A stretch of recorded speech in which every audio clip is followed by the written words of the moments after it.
So I'm just outside of Ridgway, Colorado now, and boy, what a day it's been. I looked on the map and I was looking for some kind of long, easy backcountry road. What I decided to do was I found on the map I found a road that went over Owl Creek Pass. So I decided to take that road up and over Owl Creek Pass. Went through or next to the Cimarron mountain range, some really nice peaks, forest riding, a really easy forest road, aspen trees. I got up to the pass, it was 10,000 feet, really beautiful up there. There's a river flowing right next to it.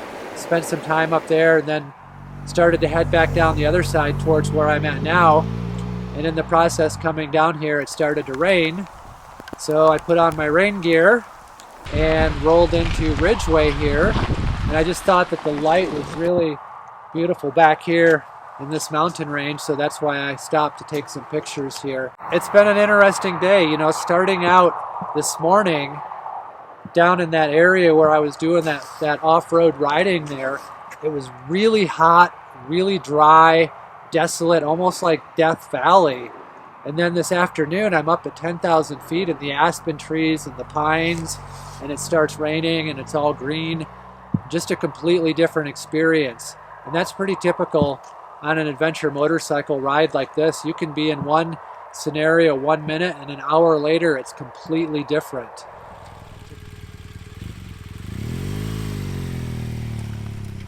So I've been in this part of Colorado for the last 4 or 5 nights, kind of by Grand Junction, a little further south between Grand Junction and Ridgway and Telluride, kind of on the western slope of the Rockies.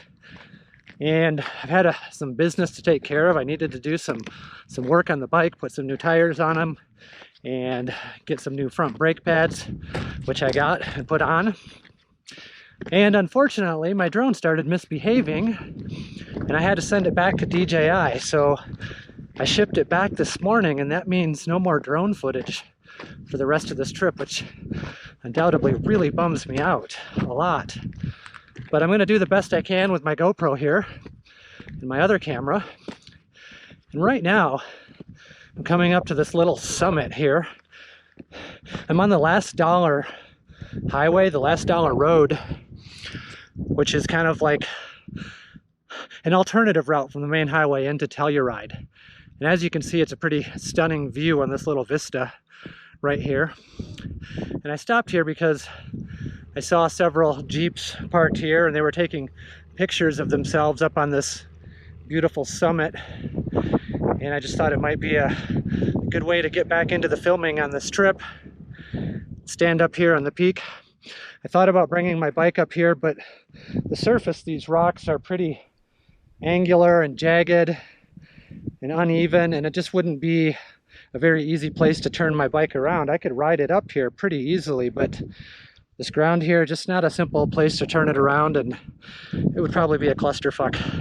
Wouldn't be worth the effort. So you're gonna have to settle for this great view, and then I'm gonna have to decide what's next.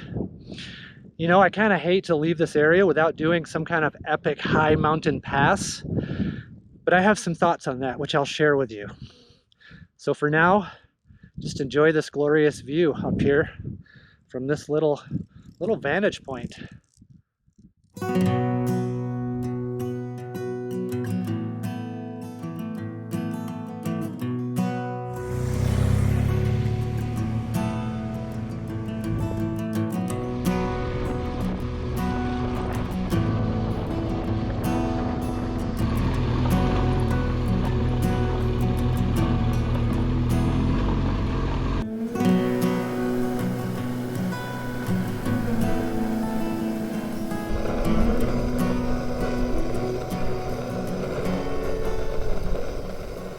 Now that I'm in this part of the Rockies, there's some really challenging routes that I want to do, but I know it's just not the right thing to do on my big 1200 GS. Some of these passes that I have in mind would be far better done on a smaller, lighter bike that's not loaded up with hard boxes, panniers like I have, and as much stuff as I'm carrying and a 650 pounds worth of motorcycle and gear. It just wouldn't be fun. You gotta know what's appropriate for the kind of bike that you're riding. And it's not that I have a bad bike by any means. It's a perfectly great, capable bike. You've seen it on this trip. But I think part of being an experienced rider, like in any endeavor, is using the right tool for the job and knowing the right tool for the job, you know? If you got a nail, you're going to use a hammer. If you need to cut a piece of wood, you're going to use a saw. And it's like that with bikes too. They're more or less appropriate for certain scenarios and situations. My bike, the 1200 GS, has been great on this 5,000 mile ride. That's the kind of bike you want to ride on these roads where you're doing a lot of miles and doing a lot of pavement and doing a lot of forest roads. But it's not the best bike for some gnarly, rocky ledges with a lot of exposure and drop-offs where if you make a mistake, the consequences could be catastrophic. At the very least, they could be very expensive and inconvenient for yourself and other people if you have to extract a bike from that kind of situation or whatever.